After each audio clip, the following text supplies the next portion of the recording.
নির্বাচনের পর ক্ষমতা হস্তান্তর প্রক্রিয়াটি খুবই কঠিন হবে বলে অনেকেই মনে করে। এই কথার সাথে আপনি কতটা একমত হওয়ার কিছু না। এটা তো ষড়যন্ত্রকারীরা প্রচার করে বেড়াচ্ছে।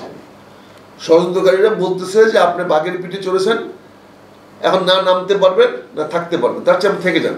এটা ষড়যন্ত্রকারীরা, যারা বেনিফিশিয়ারি, যারা এই সরকারের বেনিফিট, তারাই কথা বলছে।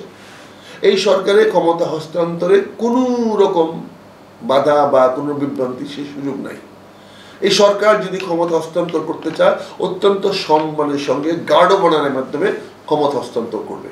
ডক্টর ইউনূস সাহেব যদি সুষ্ঠু অবাধ নিরপেক্ষ নির্বাচন দিয়ে যান, তাহলে এই জাতি তাকে চিরদিন মনে রাখবে, এবং সেটা হবে একটা সুন্দর সৌহার্দ্যপূর্ণ একটি উৎসব মুখর পরিবেশ, যে পরিবেশের মাধ্যমে ক্ষমতা হস্তান্তর হবে। আর এই ষড়যন্ত্রকারীরা যে কথা বলে বেড়াচ্ছে, এটা তাদের ষড়যন্ত্র এই সরকারকে বেকায়দায় ফেলার জন্য।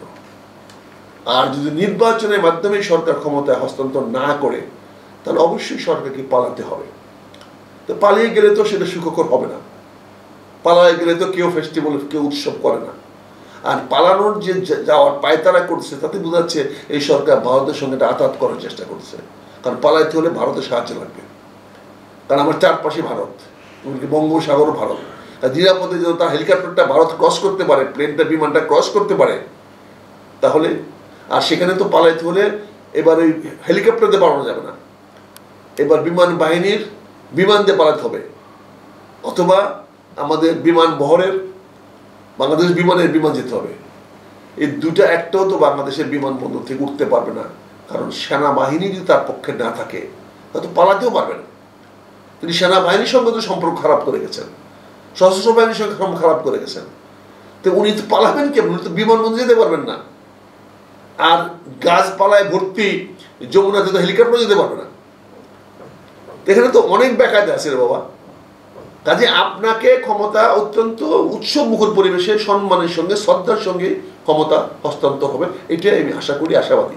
এবং ডক্টর ইউনূসকে ইতিহাস বাংলাদেশ চিরদিন মনে রাখবে, যদি উনি অত্যন্ত সুন্দর সুষ্ঠু অবাধ নিরপেক্ষ নির্বাচনের মাধ্যমে ক্ষমতাটা হস্তান্তর করেন। আর এখানে ক্ষমতা হস্তান্তরের প্রশ্ন তো আসে না।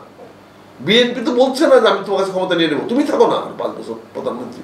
আমার তো মনে হয় আমরা যদি সবাই ধরি, তারেক রহমান সাহেব রাজি হতে পারেন যে ঠিক আছে ডক্টর ইউনূস 5 বছর থাকো।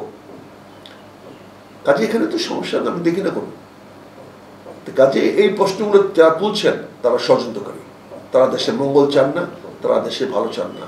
এই সরকারে ক্ষমতা হস্তান্তরে কোনো প্রকার বাধা হবে না, কোনো সংঘাত হবে না, কোনো বিশৃঙ্খলা হবে না, যদি সরকার তার কমিটমেন্ট ঠিক রাখেন।